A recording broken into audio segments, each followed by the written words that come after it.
Mais les Gunners d'Arsenal peuvent compter sur leurs supporters à eux, évidemment, en Angleterre, mais aussi au Kenya, sur le continent africain. Beaucoup soutiennent avec passion l'équipe londonienne. Antoine Delpierre nous explique pourquoi.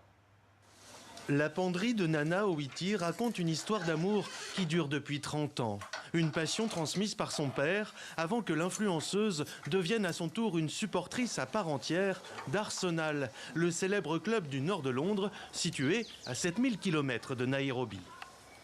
Arsenal, c'est ma vie, c'est aussi simple que ça. Arsenal, c'est ma vie.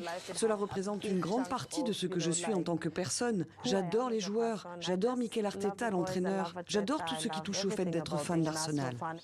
Pour la jeune femme, comme pour de nombreux supporters africains du club londonien, l'histoire d'amour débute dans les années 90. C'est à partir de cette époque que la première ligue anglaise passe en direct à la télévision. Et pour Arsenal, c'est la période Arsène Wenger, l'entraîneur qui va révolutionner le recrutement chez les Gunners. Quand je m'y suis intéressée, à l'époque c'était Arsène Wenger et il a fait venir tellement de joueurs noirs. Je me souviens que c'est Henry qui m'a fait tomber amoureuse d'Arsenal.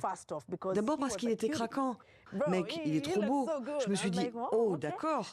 Et puis je regarde à nouveau et je vois Sol Campbell, tu vois, avec son physique imposant. Et tout à coup, Kolo Touré.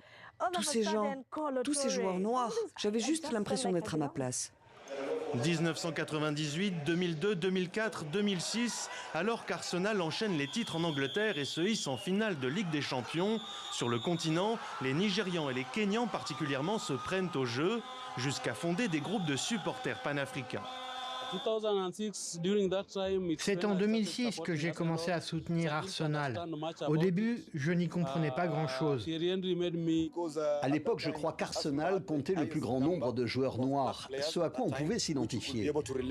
Mais pour moi, c'était surtout la technique et la fluidité. J'adorais la façon dont on jouait sous la houlette d'Arsène Wenger. Les années de disette d'Arsenal n'y changeront rien et à l'heure où le club vise le titre en Ligue des Champions, les supporters kenyans vibrent plus que jamais pour leur équipe de cœur.